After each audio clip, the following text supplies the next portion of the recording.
Қайырлы күн, сіздермен Гүлбану. Бүгін сіздерге өте дәмді 15 минутта дайын болатын ашытқысыз дұрысшы жасалатын шелпектердің рецебімен бөлісетін боламын. Бізге ең алдымен айран қажет болады. Айранымыздың үстінен ас содасын салатын боламыз, 1 шай қасық, және жақсылап араластырып, үстінен шекерімізді салатын боламыз. Жақсылап араластырып, және үстінен 1 шай қасық тұз салатын боламыз. Айран қою болғандықтан мен үстіне аздап су құйып жібердім. Міне бізде осындай реакция пайда болады. Енді бізге ұнымызды електен өткізіп алып, үстінен дайын болған айранымызды ортасына құйып, қасықпен жақсылап басып біріккенше араластыратын боламыз. Міне осылай барлығын араластырып болған соң, қолымызбен илейтін боламыз, жұмсақ етіп. Мөлшері мен құрамын описанияның астына қалдыратын боламын, сол жерден қарасаңыздар болады. Және достар, міндетті түрде менің каналыма тіркеліп, қоңырау шаны басып қойды ұмытпаңыздар. Міне қамырымызды илеп алдық, жұмсақ болып шықты. Дайын болған қамырымызды салафонға салып 10 минутқа тындырып аламыз. Енді қамырымызды сопақша етіп осылай дайындап, 7 бөлікке бөліп аламыз. Яғни 7 шелпек пісіреміз.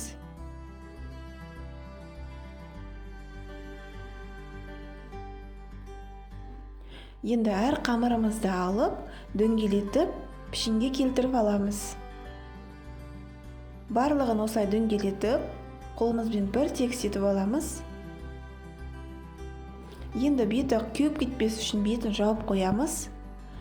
Енді қамырымызды алып, оны себе отырып, оқтауымызбен жайып аламыз.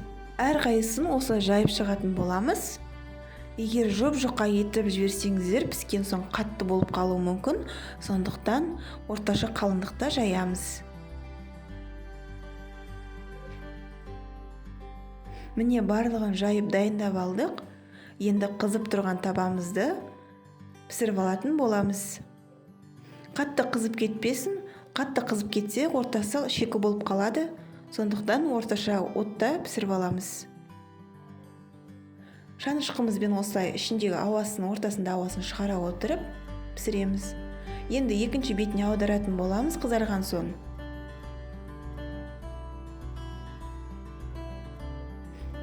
Міне бізде 7 шелпегіміз дайын болды. Қызарып әдемі болып пісті. Дәмі өте керемет болып шықты. Сіздерге жасауға кеңес беремін. Менің видеомды жоғалтып алмас үшін тіркеліп, қоңырау шаны басып кетуді ұмытпаңыздар. Астарыңыз дәмді болсын.